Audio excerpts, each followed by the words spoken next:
Hello everyone, my name is Raghavendra. I am from Mechanical Branch from IRE College. Uh, Today my topic is essence of objects, its pros and cons. Uh, in this topic, we are going to discuss journey into object-oriented programming. Welcome to this exploration of object-oriented programming. This presentation delves into the fundamental concepts, principles, and practices of object-oriented design, empowering you to build robust, flexible, and maintainable software systems.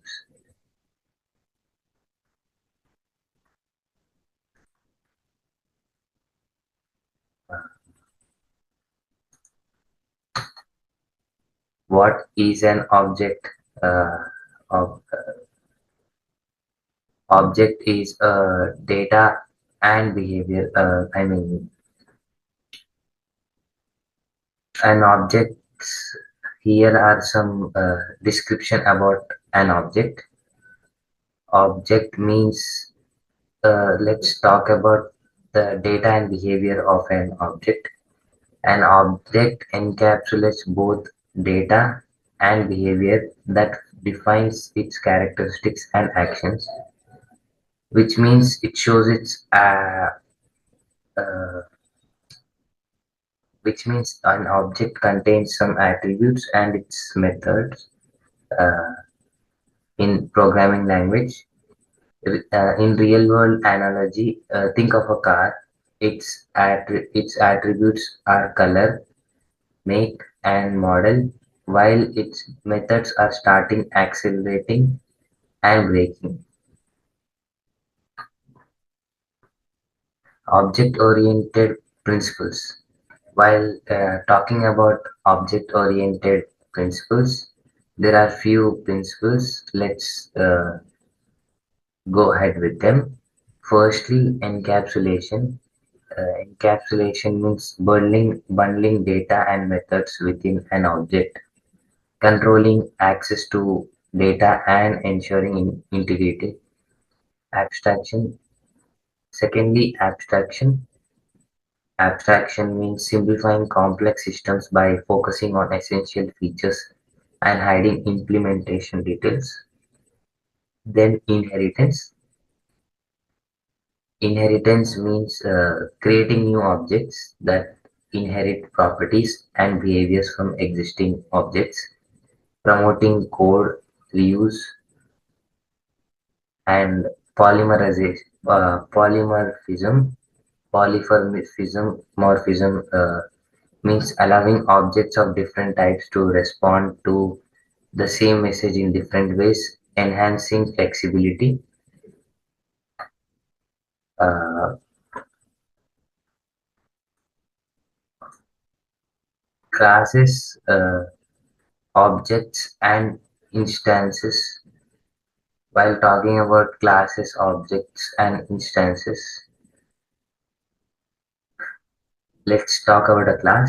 Class is a blueprint or template that defines the structure and behavior of an object. It acts as a guide for creating instances, object, a concrete realization of a class. It is an instance of the class and possesses the defined attributes and methods. Instance.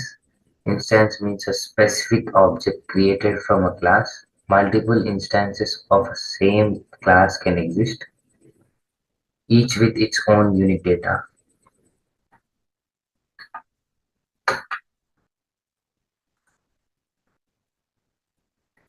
Encapsulation and information hiding. In this subcategory, they talking about encapsulation and information hiding. There are two types of protection to which we can give to our program. First is data protection. Data protection means data protection. In data protection, encapsulation ensures that the Internal data of an object is protected from unauthorized access or modification. And then control access methods act as gatekeepers, providing access to data through well-defined interfaces. Inheritance and polymorphism. Inheritance, uh, creating new classes like child classes that inherit attributes and methods from existing classes, that is parent classes. And polymorphism is the ability of objects of different classes to respond to the same message in different ways, enabling code flexibility.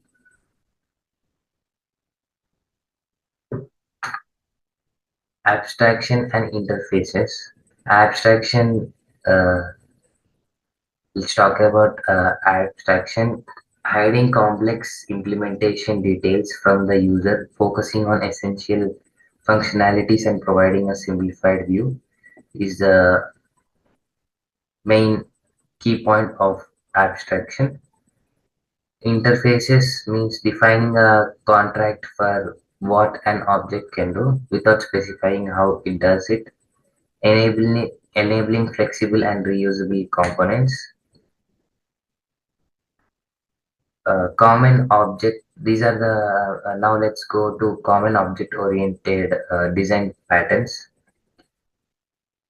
Uh, First, the base is behavior, focus on object interactions. Secondly, structural, deal with object composition. Third is creation, concerned with object creation. So, three of them are interrelated to each other. While talking about applying object-oriented design, object-oriented programming, first we need to analyze, then design, then implement, and then test. While analyzing, we need to break down problems into their problems and their relationships. While it comes to design, we need to create classes and interfaces based on the analysis. Implement means write code to implement classes, methods, and relationships. And while coming to test, we need to ensure the design and implementation meet requirements. Uh, and uh, so this comes to an conclusion of how object-oriented programming works. Its design and uh, it essence of objects and a journey into object-oriented designing. Uh, in this type of programming is used to empower, build robust, flexible, and maintainable software systems. This type of design is generally used to come to an conclusion while taking its classes and not sure about the output. Whereas in other programs, we are sure about the output, but we are not sure about the classes. So this is a bottom to up approach, not a up to bottom approach. And in this, we learned data and its behavior, real world analogy, and we discussed about principles of object oriented programming, in which we discussed about encapsulation, abstraction, inheritance, polymorphism, classes, objects, and instances. We basically we uh, learned about the overview of object-oriented programming, like classes, objects, and instance, encapsulation and information hiding, inheritance and polymorphism. In encapsulation and information hiding, we discussed about the data protection and control access for our data, inheritance and polymorphism. At the end, we learned about abstraction and interfaces, then common objects oriented designs. Then at last, we discussed on applying object oriented design, which means object oriented programming. And thank you.